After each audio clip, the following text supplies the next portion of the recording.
या थोकडा तुका आकाश एवढा. असं आकाशव्यापी व्यक्तिमत्व ज्यांना लाभलं, लोकांनी वेड्यात काढलं बरं का तुकोबरायांना आमच्या.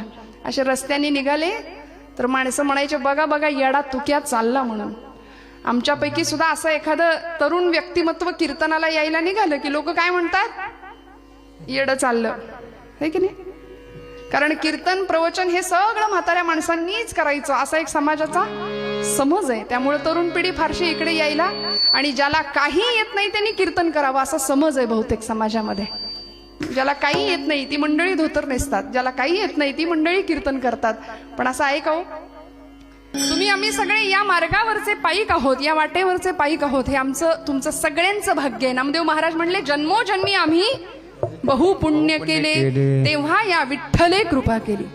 हा, पांडुरंगाची कृपा आहे. आणि डोंगरे शास्त्रीजी एका आपल्या प्रवचनात म्हणायचे, कथा के लिए जाने के हमारी औकात क्या है, कथा के लिए तो वो जाते हैं जिनको बाके बिहारी बुलाते हैं. आता बरोबर आहे, आता बरोबर आहे. कथेसाठी ते येतात ज्यांना परमात्मा बोलावतो. म्हणून तुम्ही आम्ही सगळे अत्यंत भाग्यवान आहोत बरं का. हे एका जन्माचं नाही, अनंत जन्माचं पुण्य आहे. म्हणून आमची इच्छा कीर्तनाला यायची होते. आम्ही मराठी मराठी मराठी म्हणून स्वतःला फार अभिमान व्यक्त करतो की नाही. आम्ही महाराष्ट्रातले लोक, आम्ही मराठी माणसं. पण मराठी माणसाची खरी व्याख्या कुणाला म्हणायचं मराठी, अत्रेंनी सांगितली. आचार्य प्रल्हाद केशव अत्रे असं एक साहित्यिक खूप मोठे होऊन गेले पुण्यामध्ये. पुण्याजवळचं कोडीत नावाचं गाव त्यांचं. ते म्हणायचे ज्याला ज्ञानोबांची एक तरी ओवी पाठ आहे. बघा बरं, विचार करा, खूप लक्षपूर्वक ऐका कीर्तन. काय आहे, लोकांचा कीर्तनाविषयीचा समज आणि कीर्तनाविषयीची अभिरुची सध्या बदलली आहे. भरपूर हसायला मिळालं की कीर्तन छान असं काहीतरी समज आज झालेला आहे. त्यामुळे आपण खूप हसण्याच्या अपेक्षेने आला असाल कीर्तनात, तर इथे मनोरंजन नाही तर आत्मरंजन आहे बरं का. आपण या सुखस्वार्था केलीच करावी हरिकथा, हरिकथे विण सर्वथा राहोची नये. कीर्तनाच्या सुखे सुखी होय देव. देवाला त्याचं कीर्तन आवडतं. मला सांगा, आपले नसलेले गुण लोकांनी गावेत असं आपल्याला वाटतं की नाही? कळतंय ना मी काय म्हणते? आपल्याला लक्षात येतंय का मी काय बोलते? खूप जागरूकपणे ऐका. हा, आपले नसलेले गुण लोकांनी गावेत असं आपल्याला वाटतं की नाही? मग देवाला त्याचे असलेले गुण गायले तर त्याला किती आनंद होईल. म्हणून गुणसंकीर्तन, लीला संकीर्तन आणि नाम संकीर्तन हे कीर्तनामध्ये अपेक्षित आहे. म्हणून आम्ही इथे आल्यानंतर ही जी माया आहे की नाही, मायाधीनम जगत सर्वम असं म्हटलंय. ही माया सगळ्यांना आम्हाला अधीन करून ठेवते. ती माया म्हणाले या भवसागरामध्ये आम्हाला नर्तकी सारखं नाचवतीये. आता नर्तकी सारखं मायेनी आम्हाला नाचवू नये असं जर वाटत असेल तर आम्हाला नर्तकीच्या उलट करावं लागेल. करा. वा विठ्ठल.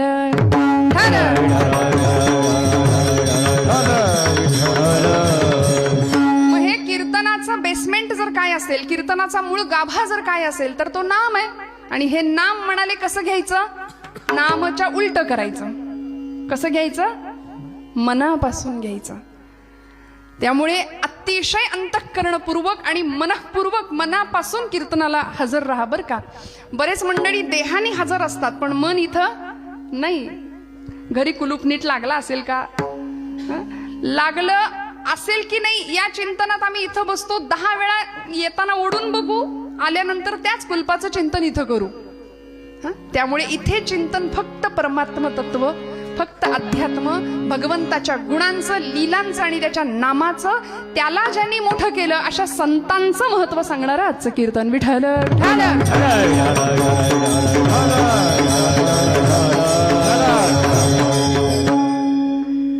आणि म्हणून आज आचार्य अत्रेंच्या या व्याख्येकडे मी जात होते. मराठी कुणाला म्हणायचं ज्याला ज्ञानोबांची एक तरी ओवी पाठ आहे, एक तरी ओवी अनुभवावी. ज्ञानराज माझी योग्यांची माहुली, ज्ञानराज माझी योग्यांची माहुली, ज्ञानराज माझी योग्यांची माहुली, ज्ञानराज माझी योग्यांची माहुली. जेणे निगमावली प्रकटा केली, जेणे निगमावली प्रकटा केली, गीता अलंकार नाम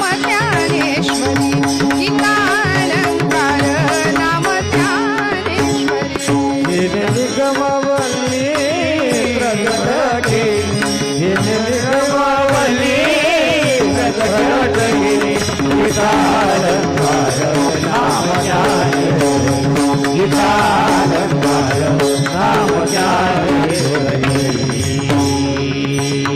शतकामध्ये ब्रह्मविद्येचा सुकाळ ज्यांनी केला आणि माझा मराठाची बोलू कौतुके परी अमृता तेही पैजा जिंके अशी माय मराठीचा खऱ्या अर्थी गौरव 12व्या शतकामध्ये ज्या ज्ञानोबारायांनी केला त्या ज्ञानोबांच्या या भावार्थ दीपिकेतली एक तरी ओवी फार नाही काय अपेक्षा आहे बघा. ज्याला ज्ञानोबांची एक तरी ओवी पाठ आहे, ज्याला तुकोबरायांचा किमान एक तरी अभंग पाठ आहे आणि तिसरी अट आहे काय सांगतेय मराठी कुणाला म्हणायचं आणि तिसरी अट आहे ज्यांनी माझ्या शिवछत्रपतींचा प्रभूंचा एक तरी गड पायाखालनं घालून आणलाय त्याला म्हणायचं मराठी. विठ्ठल विठ्ठल.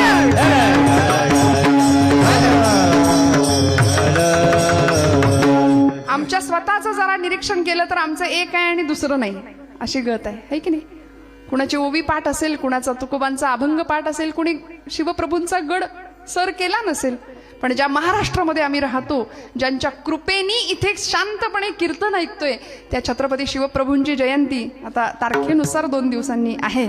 त्यामुळे माझं भाग्य आहे की आपल्या सगळ्यांचं दर्शन या निमित्ताने आणि या अखंड हरिनाम सप्ताह सोहळ्यामध्ये द्वितीय दिवसाची सेवा माझ्या वाट्याला आली आज. त्यामुळे तुकोबरायांचा हा अभंग निवडलाय की जो आपल्या सगळ्यांच्या परिचित आहे, पाठांतरातला आहे. उपमा दिली बरं का तुकोबरायांनी. कुणाला दिली उपमा? संतांना दिली. अमृताच्या वेलीला अमृताचंच फळ येतं आणि त्याच प्रकारच्या बीजाचा उत्तरोत्तर विकास होत जातो असा अभंगाच्या पहिल्या चरणाचा वरवरचा अर्थ. अमृताची वेल आहे, वेलीला जन्माला येणारं फळ. जागे आहेत ना आपण सगळे की सुरुवातीपासूनच लागली टाळी? ब्रह्मानंदी टाळी सुरुवातीपासूनच लागली का? नाही ना, शेवटपर्यंत जागे राहा बरं का. कीर्तन म्हटलं की तिला निमंत्रण नाही द्यावं लागत, ती येते. पण आपण सगळे जागे आहात या धारणेने मी कीर्तन करते बरं का. सगळे जागे राहा. काही लोक डोळे उघडं ठेवून कीर्तन ऐकतात, फार खतरनाक असतं ते. काही मंडळी कीर्तनामध्ये समजलंय म्हणून हसतात. बरं कपड्याला इस्त्री असते इथपर्यंत ठीक आहे, चेहऱ्याला सुद्धा इस्त्री करून मंडळी कीर्तनात बसतात की नाही? हो म्हणा.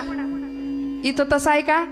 नाही, इथं नाही. शांतपणे छान सगळ्यांचे फ्रेश चेहरे आहेत, रिलॅक्स बसलाय तुम्ही, असंच बसा. सगळी चिंता सोडून द्या 1.5-2 तास. आता सगळी चिंता, सगळे प्रश्न, सगळ्या शंका कुशंका व्यवहारातल्या बाजूला सारा आणि इथं मस्त आत्मरंगामध्ये मग्न व्हायचं बरं का 2 तास. त्यामुळे काही मंडळी समजलंय म्हणून हसतात, काही मंडळी शेजारचा हसतोय म्हणून हसतात आणि काही मंडळी आपला चेहरा वेगळा नको दिसायला म्हणून हसतात. विठ्ठल विठ्ठल विठ्ठल.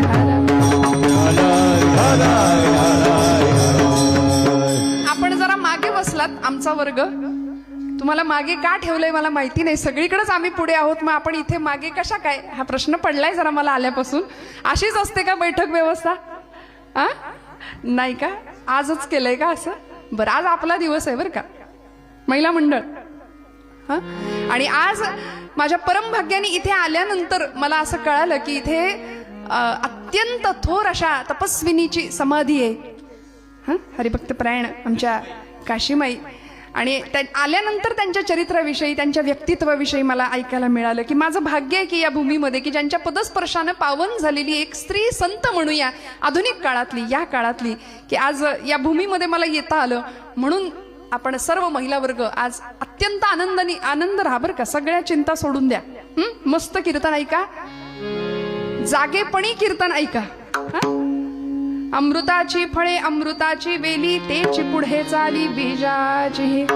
तुकोबरायांनी उपमा दिलीये, शब्द वापरलाय अमृत. चंद्राची उपमा संतांना देऊन चालेल का हो? तुकोबरायांना देता आली असती पण नाही दिली. चंद्राची उपमा दिली नाही कारण तिथे काहीतरी कमतरता आहे, चंद्राला डाग आहे. मग म्हटले संतांना चंद्राची उपमा देऊन चालणार नाही. कल्पतरूची उपमा द्यावी तर कल्पतरू काय करतो? मागितलं, इच्छा केली तरच देतो, पण संत कायमच देत राहतात. संत निर्विकल्प आहेत, कसलाही डाग नाहीये संतांच्या महात्म्याला. संत कायम जगाचं कल्याण इच्छित आहेत. चिंतामणीची उपमा द्यावी तर तिथेही तेच आहे. चिंतन करू ते मिळेल चिंतामणीकडे, पण संतांकडे कायम सडळ हाताने लेकुराचे हित वाहे माऊलीचे चित्त. आई सारखं संतांचं हृदय आहे की नाही. मग म्हणाले कल्पतरूची उपमा नाही, चंद्राची उपमा नाही, सूर्याची उपमा. सूर्य काय करतो? दाह देतो. प्रकाश देत असला तरी सुद्धा दाहक आहे सूर्य. त्यामुळे संत दाहक नाहीयेत. मृदू सबाह्य नवनीत तैसे सज्जनांचे हे चित्त. इतकी शीतलता, इतकी शांतता, इतकं प्रकाशमान करणारं जीवन आहे. म्हणून एकमेव उपमा तुकोबराय देतात अभंगाच्या प्रथम चरणात. अमृताची वेली तेची पुढे चाली बीजाची हे. महाराज म्हणाले वेल अमृताची आहे. वेल अमृताची असेल तर फळही अमृताचंच येणार आहे. वेल विषाची असेल तर फळही विष समान आहे. म्हणून अमृत स्वरूप असलेल्या संतांना तुकोबरायांनी त्या संतांचा गौरव केला. या अभंगामध्ये संतांचं महात्म्य सांगितलं आणि त्यांचा संग करा असा उपदेशही केला. पांडुरंगाकडे ते मागणंही मागितलं की अशा संतांचा संग मला दे. मग अमृताचं जीवन काय असतं? ज्ञानोबान रायांपासून निळोबा रायांपर्यंतची सगळी परंपरा अमृता समान जीवन ही मंडळी जगली की ज्यांनी स्वतःच्या प्रकाशाने जगाला शीतलता दिली. जे खळांची व्यंकटी सांडो तया सत्कर्मी रती वाढो भूता परस्परे पडो मैत्र जीवांचे. काय मागणं होतं? विश्व स्वधर्म सूर्ये पाहो जो जे वांछिल तो ते लाहो. प्रत्येकाला ज्याला जे हवंय ते मिळू दे. ज्ञानोबारायांचं जीवन अमृतासारखं आहे, अमृतासारखं आहे. जगाने काय दिलं हो? फक्त हाल अपेष्टा निंदा अपमान छळ संन्याशाची पोरं म्हणून हिणवणूक केली नुसती. पण जगाला काय दिलं? अमृताची संजीवनी दिली. विषप्राशन केलं समाजाकडून होणाऱ्या निंदेचं आणि 12व्या शतकात चूळ भरली अमृताची. सगळ्या जगाला अमृताची सुधा दिली. आणि अशा ज्ञानोबांना समाजाने आज सोहळे निघाले, आज दिंड्या निघाल्या. पण त्या काळी म्हणून आज आम्हाला सावध व्हावं लागेल. आजही आजच्या समाजामध्ये अमृता समान असलेल्या संतांच्या चरित्रावर चारित्र्यावर चिखलफेक करणारी आजही काही करंटी माणसं समाजामध्ये आजूबाजूला आहेत की नाही? आम्हाला जागं व्हावं लागेल. दुर्जन सक्रिय होतात कारण सज्जनांची निष्क्रियता वाढते. सज्जन निष्क्रिय होतात म्हणून दुर्जनांचं तोंड चालतं, दुर्जनांचे कार्यक्रम कामं चालू राहतात. म्हणून म्हटलं आपला आवाज कमी पडतोय. ज्यावेळी गजराचा, ज्यावेळी नामस्मरणाची अपेक्षा आहे त्यावेळी वाजू की नको, वाजू की नको, वाजू की नको असं नाही करायचं. खणखण टाळीचा आवाज, खणखण मुखातनं आवाज आलाच पाहिजे. विठाला विठाला विठाला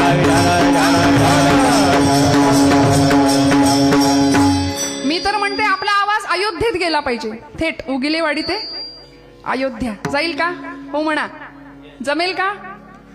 राजाधिराज प्रभू रामचंद्र महाराज की जय. सगळे जय जयकार आपण नाही करत, नुसतं जय म्हणतो. सगळं बाकीचं तुम्ही म्हणा, आम्ही फक्त जय म्हणतो. नको त्यांचे जय जयकार निवडणूक आली की करतो की नाही? मग देवाचा सगळा जय जयकार करायचा. बोला राजाधिराज प्रभू रामचंद्र महाराज की जय. वा. आणि ते नुसतं राम मंदिर नाही बरं का, भारतीय समाजामध्ये भारतीय संस्कृतीच्या उच्च स्थानी ललामभूत सगळ्या जगाला गौरव वाटेल असं राष्ट्र मंदिर उभारणीचं काम सुरू आहे. आम्ही त्याचे एक साक्षीदार आहोत. यासाठी स्वतःला भाग्यवान समजा. आम्ही या पिढीत आहोत, आम्ही त्याचे साक्षीदार आहोत की खूप मोठं राष्ट्र मंदिर आज सुरू उभं राहतंय. आम्ही भाग्यवान आहोत. जन्मोजन्मी आम्ही बहुपुण्य केले तेव्हा या विठ्ठले सहस्त्र जन्मा ओळखीचे एक वेळ मुखासे यावं या माऊली म्हणते. हजारो जन्मांची पुण्याई लागते भगवत नाम एकदा मुखात यायला. तुमचं माझं भाग्य म्हणून आपण आज इथे आहोत श्रोते हो. ज्ञानोबारायांचं अमृतासारखं जीवन आहे. ज्ञानोबा तुकोबारायांचं, नामदेव महाराजांचं ज्ञान नाम एकत्र आलं म्हणून भागवत धर्माची पताका निर्माण झाली. धर्माची पताका आहे बरं का, झेंडा पक्षाचा असतो, धर्माचा झेंडा नाही. ज्ञानाचं नामाचं टोक, भक्तीचा दांडा. आणि अशी भागवत धर्म परंपरा या मंडळींनी सुरू केली. धर्माची इमारत उभी राहिली. माऊलींनी पाया रचला, संत कृपा झाली, इमारत फळा आली. ज्ञानदेवे रचिला पाया उभारिले देवालया. नामातयाचा किंकर त्याने केला हा विस्तार. जनार्दन एकनाथ खांब दिला भागवत. तुका झाला से कळस भजन करा सावकाश. काय आनंद आहे बघा. इतक्या हजारो शेकडो वर्षांमध्ये या धर्म मंदिरावर अनेक आक्रमण झाली, खूप आक्रमण झाली. बरं, अनेक परकीयांनी येऊन इथल्या या धर्म मंदिराच्या भिंतींना तडे पोहोचवण्याचं काम केलंय. अनेक स्वाऱ्या झाल्या, अनेक आक्रमण झाली. 16व्या शतकात तर यवनांनी महाराष्ट्र अक्षरशः पिंजून काढला होता.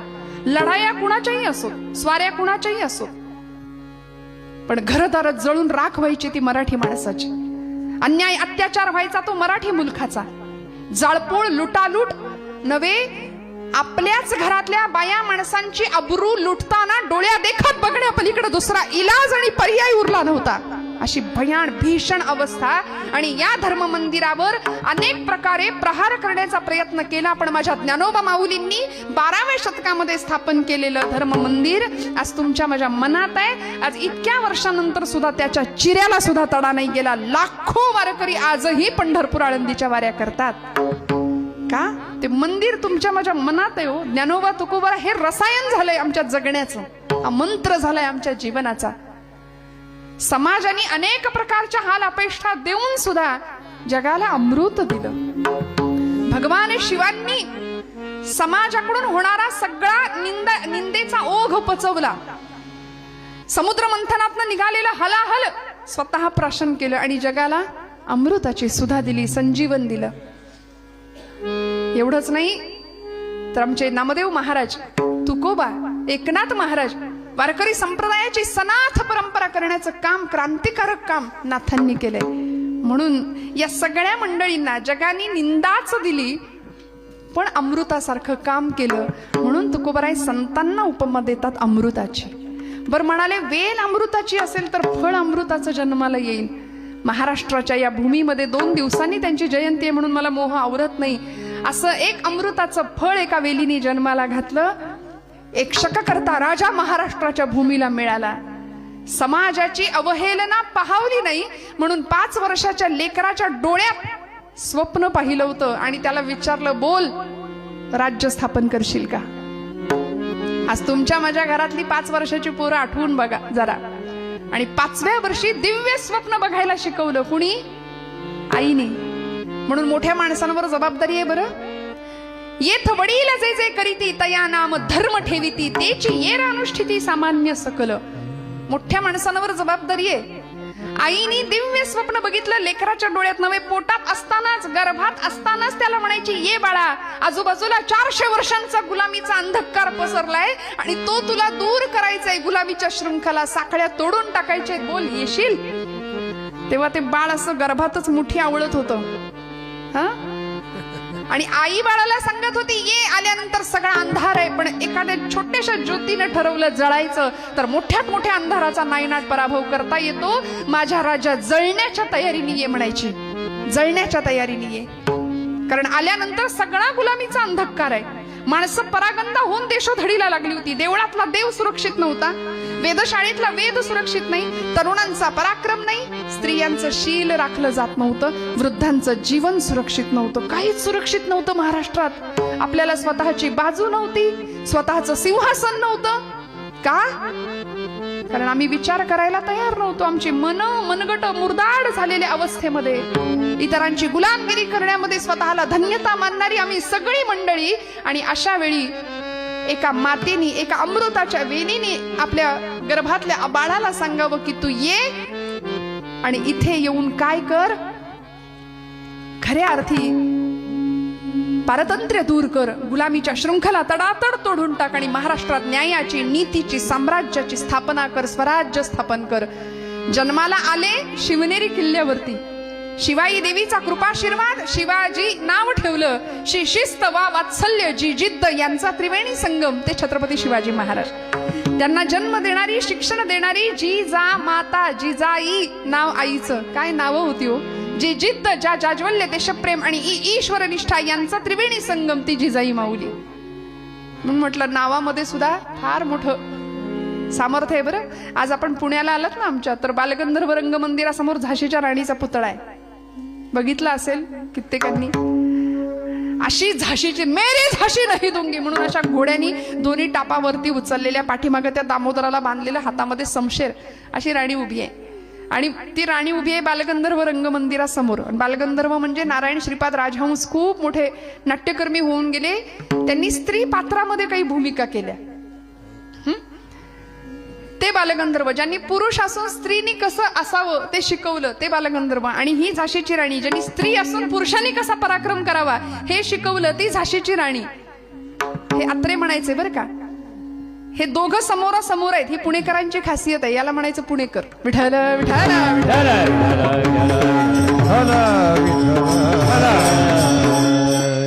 म्हणून आमचे ज्ञानोबा म्हणाले, पुण्याची गणना कोण करी. म्हणून म्हणाले का, अहो पुण्याची नाही, जागे आहेत की नाही. ठर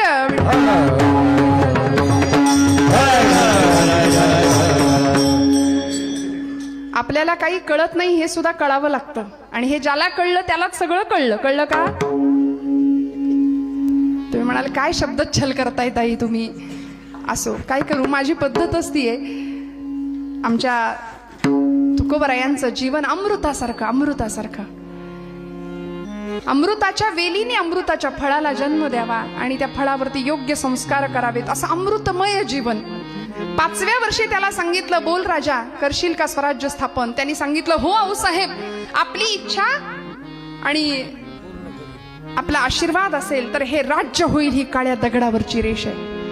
मग समर्थ रामदास स्वामी म्हणतात, शिवरायांचा आठवावा प्रताप, शिवरायांचा आठवावा साक्षेप भूमंडळी. शिवरायांचे कैसे बोलणे, शिवरायांचे कैसे चालणे, शिवरायांचे सलगी देणे कैसे असे. असं सुंदर राजकारण, धर्मकारण, अर्थकारण, इतकं सुंदर भक्ती आणि शक्तीचा संगम आम्ही महाराष्ट्रामध्ये झालेला पाहिला श्रोते हो. संत श्रेष्ठ तुकोबरायांनी अत्यंत गोड असं भक्तीचं ज्ञान, त्याचबरोबर शक्तीचं ज्ञान. विंचू देव्हाऱ्याशी आला, देवपूजा नावडे त्याला.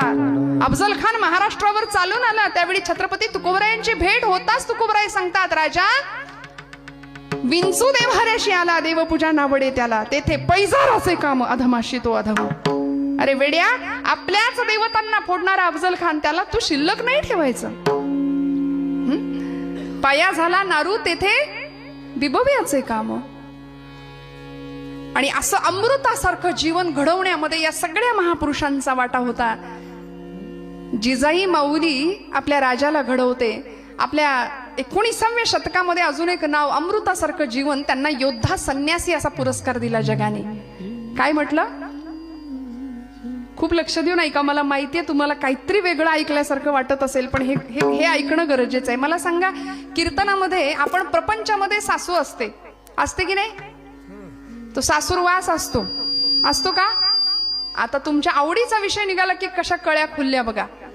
ही सवय आहे तुम्हाला ऐकायची. मी करू काय, माझी पंचायत आहे की तुम्हाला सासू सासरा दीर भाऊजाई नणंद हेच कीर्तनात जर ऐकायचं असेल तर घरात पण तेच आहे. मग हे इथं परत तेच कशाला ऐकायचं? कीर्तनामध्ये भक्ती हे कीर्तनाचं बेसमेंट आहे बरं का. म्हणून माफ करा, माझ्याकडून जर सासू सुनाच्या गप्पा ऐकायच्या असतील तर त्या तुम्हाला मिळणार नाहीत. परत नाही बोलवलं तरी चालेल. विठ्ठल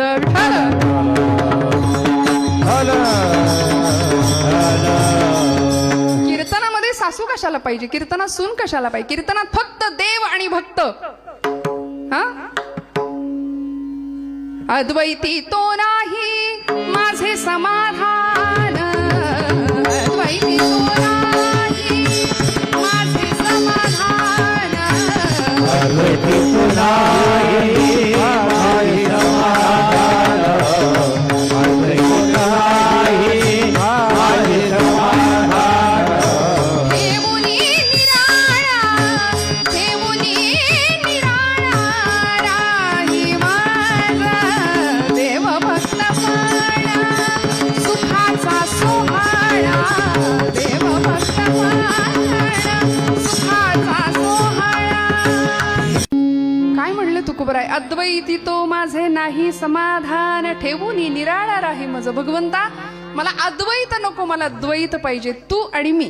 तू तिथं उभा आहे, मी तुझं कीर्तन ऐकतोय. तू तिथं उभा आहे, मी तुझं कीर्तन करतेय. तू तिथं उभा आहे, आम्ही तुझं नाम संकीर्तन करतोय. आणि म्हणून म्हटलं भक्ती हा कीर्तनाचा पाया असला पाहिजे. सासू सासूनांच्या गोष्टी नाही बरं का. ज्या तुकोबरायांनी आम्हाला संतांना अमृताची उपमा दिली त्या तुकोबरायांचं जीवनचरित्र आठवा. काय म्हणतात महाराज? बरे झाले देवा निघाले दिवाळे, बरी या दुष्काळे पीडा केली. बरं झालं म्हणाले, बरं झालं दुष्काळ आला. बरे झाले देवा बाईल कर्कशा, बरी ही दुर्दशा जनामध्ये. बरं झालं म्हणले, मला अशी बायको दिलीस देवा. का?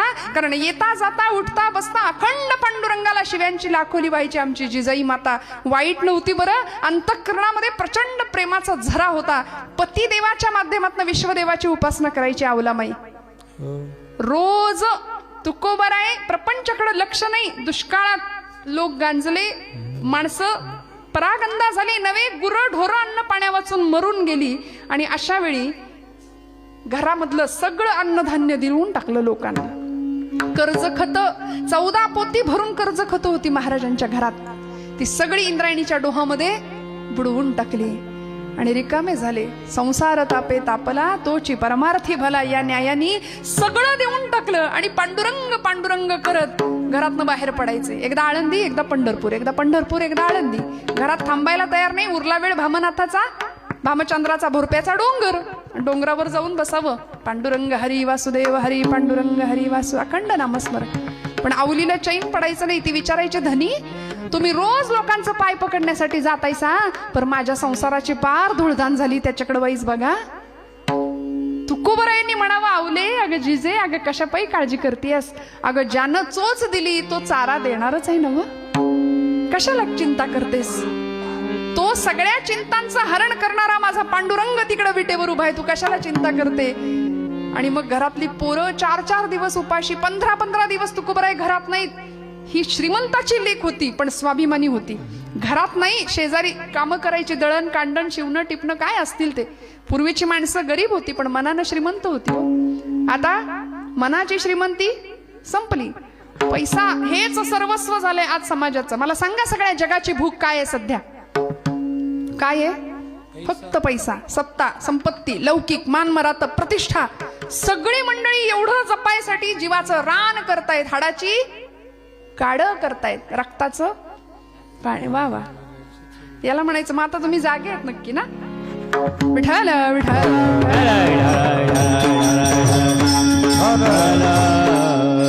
पण आवलीनी प्रपंच असा करावा, कुठून तरी जोंधळं आणावं, थोडस जात्यामध्ये भरडावं, स्वच्छ करून भाकरी बनवाव्यात, लेकरा बाळांना खायला बसावं. आणि आपला पती परमेश्वर भोरप्याच्या भंडाऱ्याच्या डोंगरावर जाऊन बसलेल्या तुकोबरायांना 15 दिवसांनी का होईना पण भाकरी पोचवायची. 15 दिवस हिच्या पोटात काही नाही, काही नाही, काही नाही. अन्नाचा कण नाही, पाण्याचा थेंब नाही. वैशाखाचा महिना रणरणत ऊन. आणि ती सगळ्या जगाला सांगायची, तुकोबाची कांता, तुकोबाची कांता सांगे लोकापाशी.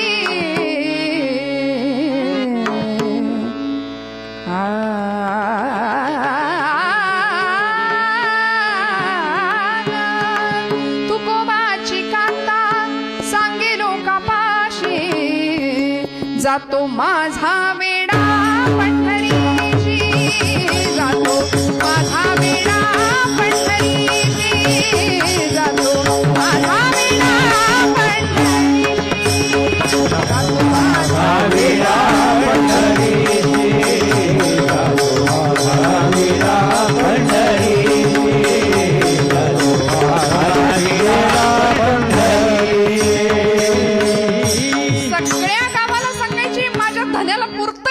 त्या काळतोंड्यानी त्याला पार येडं करून ठेवलंय. म्हणजे जाता येता गावातला पांडुरंग दिसला की त्याच्याकडे अशी बघायची, तू मला नंतर भेट म्हणायची. तू एकदा माझ्या पुढे ये, नाही तुला चपलानं हाणलं तर नाव नाही सांगायची, असं पांडुरंगाला म्हणायची. पांडुरंग आपला विटेवर उभा, कटेवर हात ठेवून म्हणायचा, बाई ग माझी फार इच्छा आहे तुझ्या पुढे यायची, पण तुझी प्रतिज्ञाच अशी आहे की माझी काही हिंमत होत नाही तुझ्या पुढे यायची. असा पती देवाच्या माध्यमातून विश्वदेव पूजत होती बरं का, भजत होती. त्यामुळे नवऱ्यावर रागवायची, भाळायची आणि सांभाळायची सुद्धा.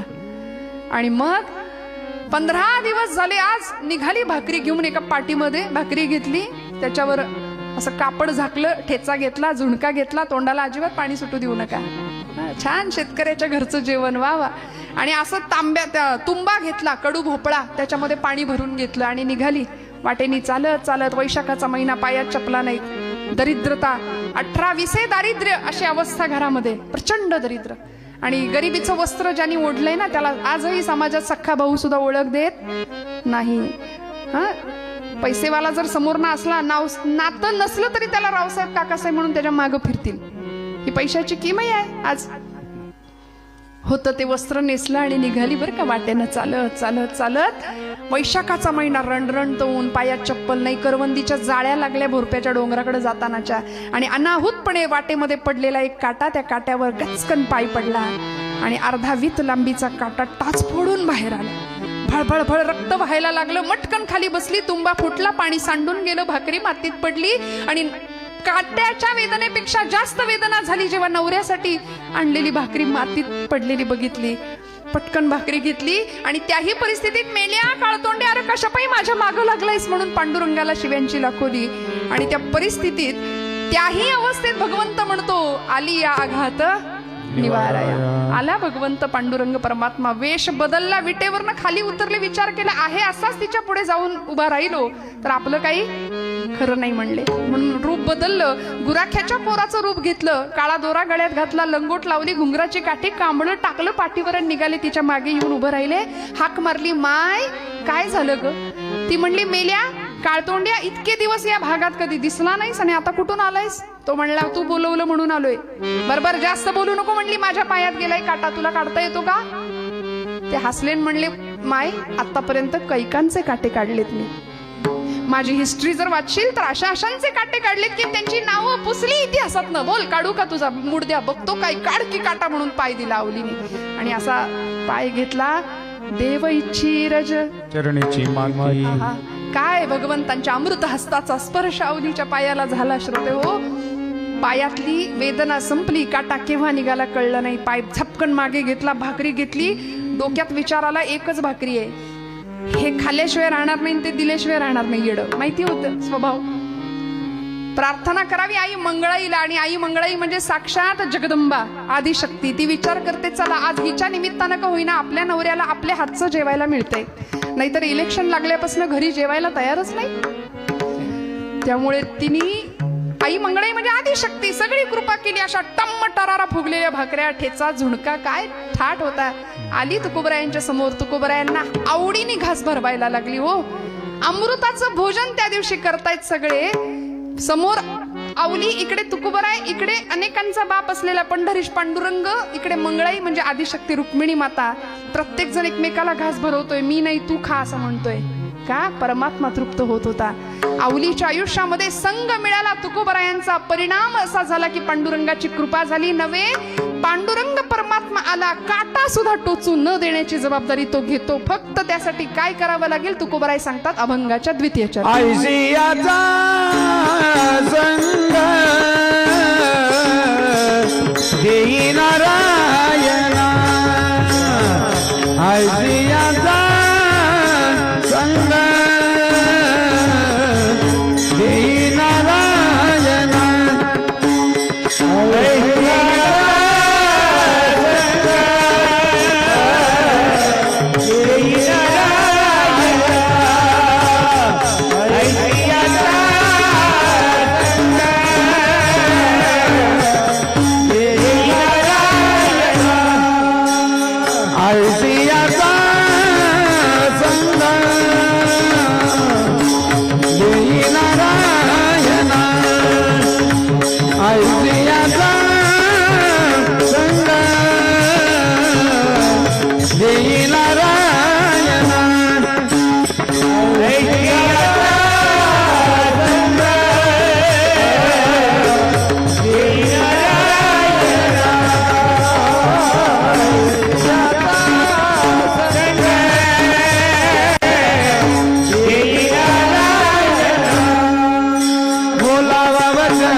बोला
ओलावा वचना जयांच्या. काही मंडळी घड्याळ बघतायत, आत्ताशे दुसरं चरण. मग आता कीर्तन संपणार कधी? पण काळजी करू नका, घड्याळातले 12 नाही वाजवणार, कीर्तनातले तर त्याहून नाही. विठ्ठल विठ्ठल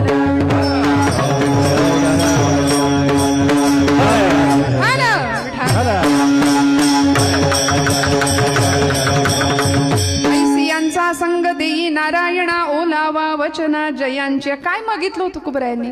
संत संगतीचं महात्म्य सांगतायत. संग मला असा दे ऐसियांचा. कुणा? ज्यांचं जीवन अमृतासारखं, एकमेकांमध्ये गुंतलेलं आहे. अमृताची फळे अमृताची वेली, तिची पुढे चाली बीजाची. ऐसियांचा संग देई नारायणा ओलावा वचना जयांची. आता वचन ओले म्हणजे काय हो? तुकोबराय म्हणतात ओलावा वचना जयांची. अशांचा संग मला तू दे भगवंता, ज्यांच्या वचनांमध्ये ओलेपणा आहे. म्हणजे काय? ओलं कसं? शब्द कसे भिजवायचे? शब्दांवर पाणी ओतायचं का? कसं बोलायचं? नामदेव महाराजांनी सांगितलं बरं का, बोलू ऐसे बोल बोल बोलू ऐसे बोल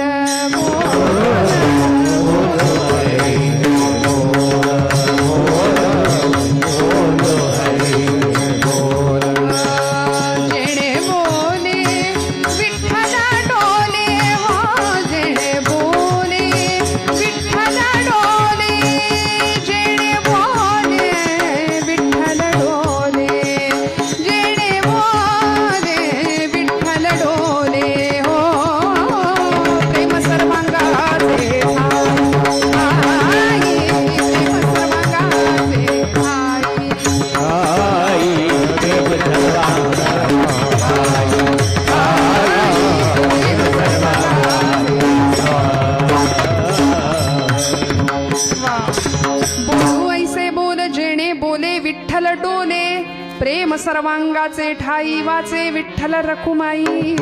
तुमच्या माझ्या बोलण्यामध्ये संतांचं बोलणं असं आहे बरं का, की दुसऱ्याच्या हृदयातली संवेदनशीलता, दुसऱ्याच्या हृदयातलं दुःख ज्याला कळतं असं अंतःकरण आहे संतांचं. त्यामुळं बोलणं लागणार नाही, टोचणार नाही. तुम्हाला मला असं बोलायला जमतं का? नाही म्हणताय ना? नाही जमत. मान्य करताय हे मोठेपण आहे आपलं. आम्हाला असं जमत नाही. कसं बोलावं, कशी आचारसंहिता सांगितली संतांनी बघा तुम्हाला. आमच्या बोलण्यामध्ये विठ्ठल असावा, आमच्या चालण्यामध्ये विठ्ठल असावा, आमच्या प्रत्येक कर्मामध्ये प्रत्येक कर्म त्याला अर्पण करावं. यद भयात वाती वातो यम सूर्यस्तपती यद भयात वर्षतींद्रो दहत्यग्निः मृत्युश्चरति पंचमहा. सगळंच जर त्याच्या सत्तेने चाललंय तर आम्ही कोण? म्हणून आमच्या प्रत्येक कर्मात भगवंत असावा. बोलावा विठ्ठल पाहावा विठ्ठल, बोलावा विठ्ठल पाहावा विठ्ठल, बोलावा विठ्ठल बोलावा विठ्ठल, बोलावा विठ्ठल बोलावा विठ्ठल, बोलावा विठ्ठल पाहावा विठ्ठल. करावा विठ्ठल करावा विठ्ठल करावा विठ्ठल, जीव भाव बोलावा विठ्ठल पाहावा विठ्ठल, बोलावा विठ्ठल पाहावा विठ्ठल करावा विठ्ठल, जीव भाव बोलावा विठ्ठल बोलावा विठ्ठल बोलावा. ओम महाराजांची आजची साथ खरंच मनापासून त्यांच्यासाठी टाळ्या वाजवा एकदा. वा, नादब्रह्माची इतकी गोड सेवा करतायत अनेक वर्षांपासून. खूप लहानपणापासून हे वाद्य त्यांच्या हातात आहे बरं का. भगवंताची कृपा असल्याशिवाय या निर्जीव चांबड्यातनं तुमच्या माझ्या हृदयाला हेलावून टाकणारा आवाज निघणार नाही. प्रचंड मोठी तपश्चर्या साधना आणि आपल्या सगळ्यांचे आशीर्वाद पाठीशी असतात म्हणून हे घडतं. येथे पाहिजे येरा गबाळ्याचे काम नोहे. त्यामुळे असं बोलणं आमचं असावं. संतांचं बोलणं जसं आहे, ओलावा वचना जयांची ऐसियांचा संग देई नारायणा. संध्याकाळ झाली, घरामध्ये कुणी आलं, समजा कुणी येतंय घरामध्ये, तर घरातल्या गृहलक्ष्मीने कसं स्वागत केलं पाहिजे हो? या बसा. आमच्याकडे पुण्यात तर घेणार का विचारतात, चहा घेणार का, पाणी सुद्धा घेणार का असं विचारतात. पण असं नाही आपल्याकडे, होय की नाही? छान आदरातिथ्य आपण करतो. सानंदम सदनम सुताष्ट सुदी हा कांता मृदू भाषिणी असं गृहस्थाश्रमाचं सांगितलंय वर्णन. कसा असावा गृहस्थाश्रम? नाही तर मग या आणि बसा आणि हे गिळा असं जर म्हटलं तर येणारा माणूस 10 वेळा विचार करेल, हिच्या घरात जाऊ का मागं फिरू. कसं बोलायचं? ओ लावा वचना जयांजिया. माझ्या बोलण्यानी समोरच्याच्या हृदयातला विठ्ठल डोलला पाहिजे. हे नामदेवांचं सांगणं आहे, हे तुकोबांचं सांगणं आहे. संतांचं बोलणं असं होतं, ऐसियांचा संग देई नारायणा. ज्यांचा संग तुकोबराय मागतात ते संत, त्यांच्या संगाने काय होतं? जीवनमुक्त अवस्थेला आम्ही पोहोचू शकतो. आचार्य जगद्गुरु शंकराचार्यांनी जीवनमुक्तीचा क्रम सांगितलाय. सत्संगत्वे निसंगत्वम, निसंगत्वे निर्मोहित्वम, निर्मोहित्वे निश्चलत्वम, निश्चलत्वे जीवनमुक्ती. ज्याला जीवनमुक्त अवस्थेला पोहोचायचंय त्यांनी निश्चल असावं, ज्याला निश्चल व्हायचंय त्यांनी निसंग व्हावं, ज्याला निसंग व्हायचंय त्यांनी निर्मोही व्हावं, आणि ज्याला निर्मोही व्हायचंय त्याने सत्संग करावा. विठ्ठल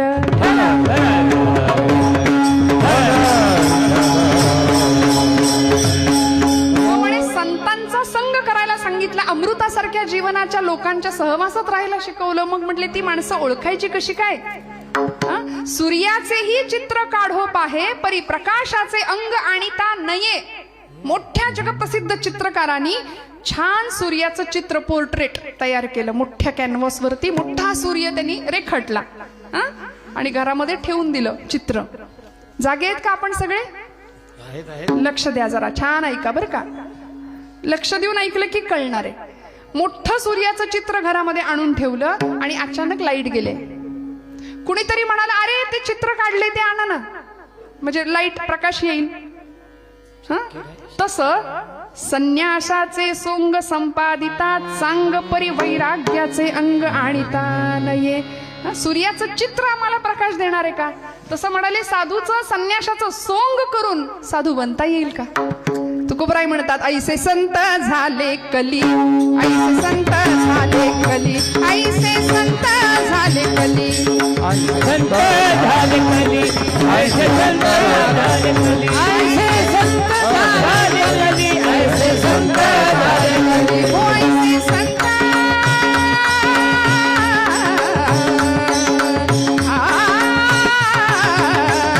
ऐसे संत झाले कली, हो ऐसे संत झाले कली, ऐसे संत झाले कली, ऐसे संत हो संत हो संत, ऐसे संत झाले कली. हाती तमाखूची नळी, हाती तमाखूची नळी, हाती तमाखूची. ऐसे संत झाले कली. महाराज म्हणले हाती तमाखूची नळी, भांग भुरका हे साधन, पचनी पडे मद्यपान. असे म्हणले कलियुगात संत. मग आता संतांना ओळखायचं कसं? ज्यांचा संग करायचंय ते संत. भगवी कपडे, रुद्राक्षांच्या माळा, भस्माचे पट्टे अंगावर, असा सगळा वेश असेल तर त्याला संत म्हणायचं का? प्रश्न आहे. मग ज्यांनी विठ्ठल मात्रा घ्यावी त्याने पथ्य सांभाळावी. पथ्य काय आहे? गळा माळ शोभे, गळ्यात माळ आहे. आता पुढचं पथ्य आत्मरूप शांती. गळ्यात माळ आहे आणि वास्कन याच्या अंगावर, त्याच्यावर वास्कन ओरडायचं. तुला काही जमत नाही, टाळ खाली ठेव म्हणून तरुण मंडळींना काय म्हणायचं, डिमोटिवेट करायचं. असं जरा मधनच मराठी बोललं की लोकांना बरं असतं. लोकांना असं वाटतं कीर्तनकार काही बॅकवर्ड नाही, थोडंफार जमतंय त्यांना. कशाला आम्ही एखाद्याच्या अंतःकरणाला का आम्ही दुखवायचं? मला सांगा बरं. गळा माळ शोभे, पहिलं पथ्य आहे. ज्याच्या गळ्यात माळ आहे त्याचं पहिलं पथ्य आत्मरूप शांती. भक्तिभाव दोन्ही धरू टाळ हाती. किती शांततेत आणि समाधानात जीवन आम्हाला जगावं लागेल. आम्ही थांबायलाच तयार नाही हो. इतकी वकवक वकवक वकवक आधुनिक सुखाच्या साधनांनी आमची वकवक वाढवलीये. दुसऱ्याचं सुख आम्ही बघू शकत नाही, स्वतःचं सुख दुःख आम्हाला सुख पचत नाही. आम्ही सतत हैराण, सतत ग्रासलेले, सतत निराशेत आहोत. कुणाच्या घेण्यात नाही, कुणाच्या देण्यात नाही. पहिला पै गाठी मारून सगळा पैसा सेव्हिंगला ठेवलाय, काहींनी तर स्वीज मध्ये नेऊन ठेवलाय. उष्ट्या हाताने कावळा नाही कधी हाकलला, ना देवाचा ना देशाचा ना धर्माचा विचार केला. माऊलींनी हे विश्वाची माझे घर म्हटलं, आम्ही हे घरची माझे विश्व म्हणून बसलो. आणि माझी पोरं, माझी बायको, माझं घर, माझं दार, माझी जमीन, माझा जुमला, माझा बंगला, माझी गाडी, बास. या पलीकडं मला कुणाचं घेणं नाही आणि क्या बात आहे. हे असं आमचं जगणं आहे की नाही. मग आमचं जगणं आला आला प्राणी जन्मासी आला, झाला झाला वाढला थोर झाला, केला केला व्यापही सर्व केला, गेला गेला बापुडा व्यर्थ गेला. हे असं जगणं माझ्या तुमच्या आमच्या वाट्याला येतं, ते येऊ नये ही संतांची अपेक्षा आहे. म्हणून तुकोबराय म्हणतात, ऐसी यांचा संग देई नारायणा, ओलावा वचना जय. आणि दुस्संग मिळाला, दुर्जनांचा संग केला. म्हणून पुराणात इतिहासात संत चरित्रांमध्ये हजारो उदाहरणं आपल्याला सापडतील की जीवनाचं कसं नुकसान झालं. म्हणून संग करायचा आहे तो संतांचा करायचा आहे. काय पथ्य आहे? आत्मरूप शांती भक्तिभाव दोन्ही ढळू टाळ हाती. टिळा कपाळाला लावलाय, कुठला आहे शब्द वापरला? टिळा विरक्तीचा. आणि विरक्त अवस्था तुकोबरायांचा अभंग आपण घेतलाय, वैराग्याचा मूर्तिमंत पुतळा तुकोबराय. सगळं सोडलं, सगळ्यावर तुळशीपत्र ठेवलं घरादारावर. राका कुंभार नावाचे एक संत होते. राकांनी काय करावं? पांडुरंगाची इतकी भक्ती केली, मांजर पाळली होती घरामध्ये. 5 पिल्लं झाली त्या मांजरीला एकदा. आणि राका कुंभार पांडुरंगाची अनंत निस्सीम भक्ती करणारे. राका, बंका आणि वंका असं नाव, बायकोचं नाव बंका. आता कुंभार म्हटलं की कुंभाराच्या घरी एक भट्टी असते. त्या भट्टीला काय म्हणतात? वा वा, आपल्याला माहितीये. म्हणजे आवा चालली पंढरपूरला, त्यातली आवा नाही बरं का. त्या भट्टीला आवा म्हणायचं. आणि त्या भट्टीमध्ये मडकी भाजायचं काम सुरू असतं. भट्टी आणि आता ओली मडकी करून ठेवलेली, आज भट्टी पेटणार होती. आणि त्या एका ओल्या मडक्यामध्ये एक मांजरीचं, ती मांजर जाऊन बसली, व्यायली ती तिथं. 5 पिल्लं झाली त्या मांजरीला. आणि तिनं ती 5ची पिल्लं, आता मांजर आपल्याला माहिती अशी तोंडात धरते है की नाही. आणि पिल्लांना सुरक्षित जागी मुक्काम बदलत असते त्यांचा. त्या मडक्यात तिने ती पिल्लं ठेवली होती, ती गेली निघून.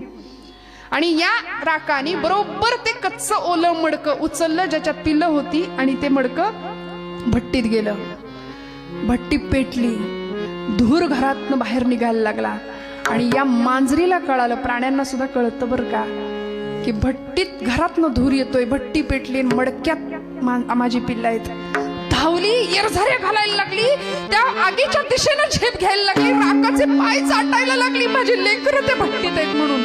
आणि मालकाला प्राण्याची भाषा कळते, काळजात चर्र झालं. बायकोला विचारलं, अगं हिची पिल्लं होती का मडक्यात? नाही जी, मला नाही ठाऊक. पोरीला विचारलं, तुला ठाऊक आहे का या मडक्यात हिची पिल्लं होती का? ती म्हणली, नाही बाबा, मला नाही ठाऊक. आणि अंतःकरणात धस्स झालं. पांडुरंगा, परमात्म्या, आजपर्यंत तुझ्या सेवेत कधी खंड नाही पडू दिला. मी जर खरा तुझा निस्सीम भक्त असेल तर या आगीत गेलेली ही मांजरीची 5ही पिल्लं जिवंत बाहेर निघू देत. मायलेकरांची ताटातूट करू नकोस पांडुरंगा, करू नकोस. भगवंताला हात जोडून प्रार्थना करावी, मायलेकरांची ताटातूट करू नकोस.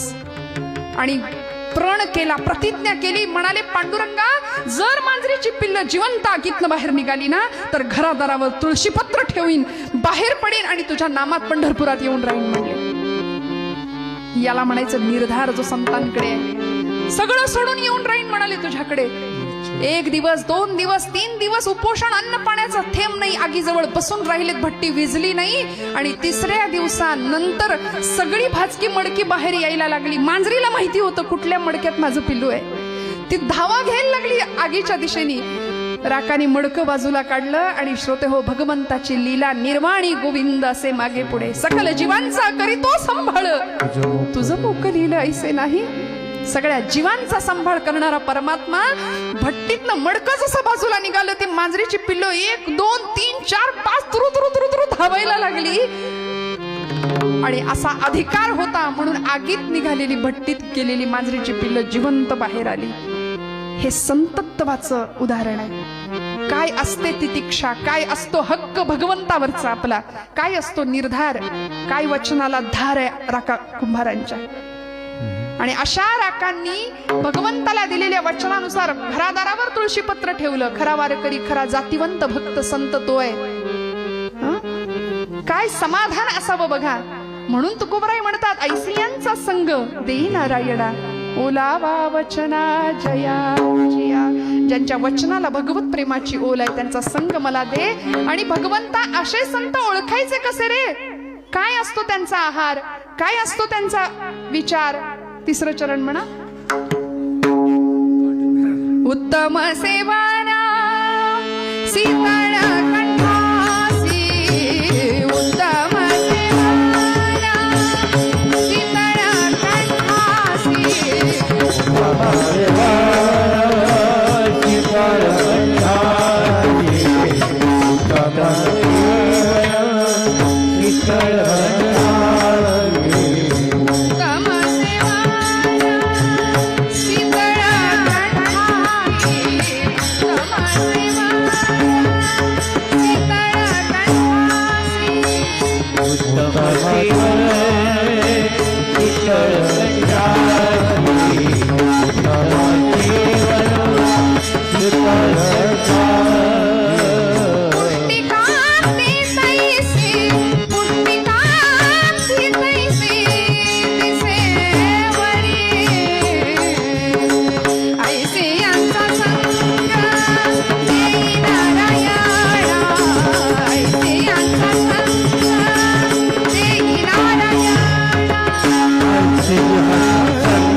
शीतळ कंठासी पुष्टिकांती तैसी दिसेवरी.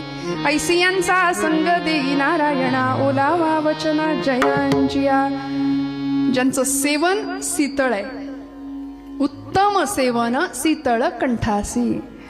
श्रोते हो, मांसाहार हा माणसाचा आहार नाहीये, एवढं माणसाने पक्क लक्षात ठेवावं. जीवो जीवस्य जीवनम ही जंगलची साखळी आहे, हा जंगलचा न्याय आहे. वाघानं एखादं श्वापद मारलं तर त्याला पाप नाहीये, निसर्गानं ते त्याचं अन्न निर्माण केलंय. पण माणसाचा आहार नाहीये हा, हे आम्हाला कळावं याकरता तुकोबराय उदाहरण देतात. ऐसी यांचा संग देई नारायणा.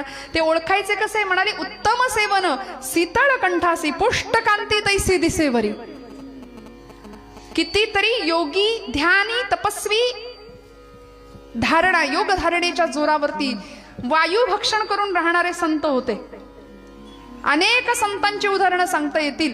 रामकृष्ण परमहंस नावाचे स्वामी विवेकानंदांचे सद्गुरू होते की ज्यांनी आपल्या शिष्यामध्ये एवढं परिवर्तन घडवलं की त्यांनी विवेकानंद होऊन शिकागोची विश्वधर्म सर्वधर्म परिषद गाजवली, विश्वबंधुत्वाचा संदेश जगाला दिला. त्याच स्वामी विवेकानंदांचा गुरुजींनी एकदा सांगितलं होतं की म्हणाले तू परदेश दौऱ्यावरून आल्यानंतर किंवा जाण्यापूर्वी एकदा कलकत्त्याला पवनहारी बाबा असे साधू आहेत, संन्यासी आहेत, त्यांची एकदा भेट घे म्हणाले. पण कामाचा व्याप मागे लागला, परदेश दौरे झाले स्वामीजींचे आणि ते ज्यावेळी आले परदेशातनं त्यावेळी लक्षात आलं की आपल्या गुरुदेवांनी सांगितलंय की असे असे बाबा आहेत, साधू आहेत, त्यांच्याकडे जा, त्यांची भेट घे. मग ते म्हणले गुरु आज्ञा आहे, गेलो पाहिजे. ते गेले आणि पवनहारी बाबांच्या आश्रमामध्ये गेले. तिथं गेल्यावर कळलं त्या बाबांनी सुद्धा समाधी घेतली होती, ते भेटले नाही. परिणाम सगळा आश्रम फिरून बघायला लागले. एक विद्यार्थी होता, त्यांचा शिष्य होता, तो त्यांना दाखवत होता आश्रम फिरून बर का. आणि दाखवत असताना स्वामीजी त्याला म्हणाले एक प्रसंग सांग म्हणले साधूंचा, पवनहारी बाबांच्या आयुष्यातला एखादा प्रसंग सांग मला. तो म्हणला सांगतो. काय झालं माहितीये, एक दिवस आमच्या आश्रमामध्ये दुपारच्या वेळी चोर शिरला होता आणि साधू आमचे बाबा पवनहारी बाबा झोपले होते दुपारची वामकुक्षी. आता वामकुक्षी ती दुपारचीच असते, वामकुक्षी घेत होते आणि त्यांच्या कुटीमध्ये झोपडीमध्ये तो चोर डायरेक्ट त्यांच्या कुटीत शिरला. आजूबाजूचं सगळं सामान घेतलं त्यांनी, जमा केलं आणि एका पोत्यात भरलं, तो निघायला लागला. जाता जाता त्याचा पाय बाबांना लागला. त्या पायाच्या धक्क्याने बाबा उठले आणि एवढं धडधाकट शरीर, अशी पवनहारी असून सुद्धा पुष्टकांती तैसे दिसेवरी असं शरीर धडधाकट होतं. त्याला बघून त्या चोराला घाम फुटला. ते धूम ठोकली, त्यांनी पोतं तिथंच टाकलं, धावत सुटला. तो धावतोय, पवनहारी बाबांनी ते पोतं उचललं आणि त्याच्या मागे धावत सुटले. आता चोराला असं वाटलं मी धावतोय, माझ्या मागे धावतायत इथपर्यंत ठीक आहे, पोतं घेऊन का धावतायत कळलं नाही. पण संत असे असतात हो, धावत धावत धावत असा अंधाऱ्या जंगलात तो पळायला लागला. त्याच्या मागे पवनहारी बाबा त्याच्या बगले असं त्या कॉलरला धरलं त्याच्या आणि म्हणले, अरे थांब, किती पळशील लेकरा. अंगावरच्या उपवस्त्रांनी त्याच्या कपाळावरचा घाम टिपला. म्हणले, हे तुझं पडलं होतं तिथं, मी तुला द्यायला आलोय, घे. तो म्हणला, अहो मी चोर आहे. ते म्हणले, मी विचारलं का तुला तू कोण आहे, मला काय करायचंय, तू कोण आहेस. पण मी साधू संन्याशी, हे तिथं तू न्यायला आला होतास, हे घेऊन जा म्हणाले तुझं. तो म्हणतो, अहो मी चोर आहे, असे नका, किती धावशील, किती पळशील. कपाळावरचा घाम टिपला आणि स्वामीजी ती गोष्ट ऐकतायत. तो शिष्य त्यांना सांगतोय बरं का, लक्ष देऊ नाही का. आणि तेव्हा त्या शिष्याला स्वामीजींनी विचारलं, हो का रे, असं घडलं, अरे मग झालं काय पुढं त्या चोराचं. तो शिष्य म्हणाला, तो चोर म्हणले तुमच्या समोर उभा आहे. विठ्ठल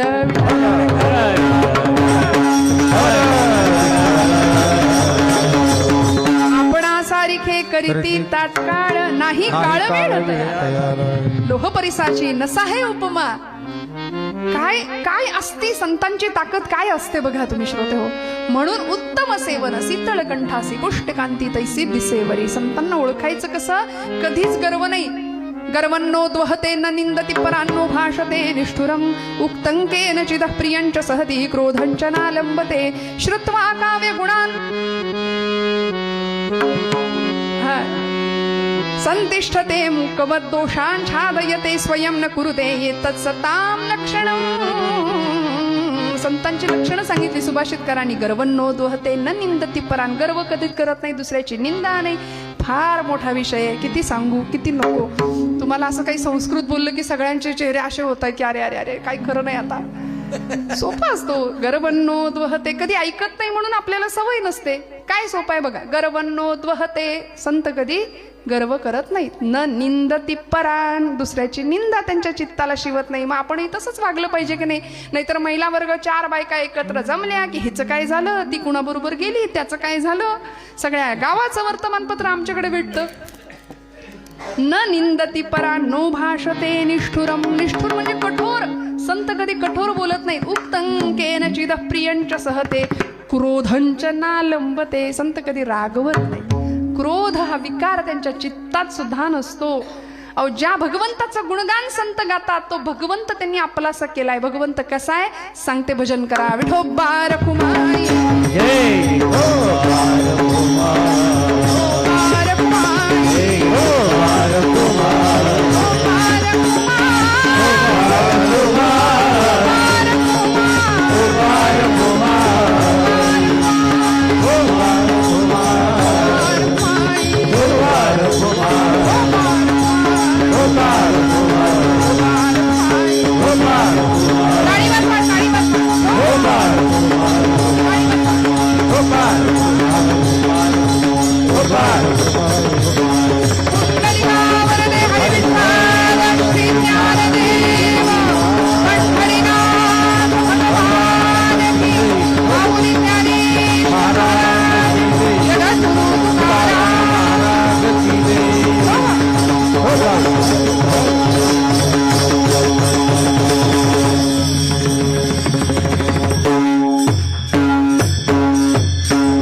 फळे अमृताची वेली, तेची पुढे चाली बीजाची हे.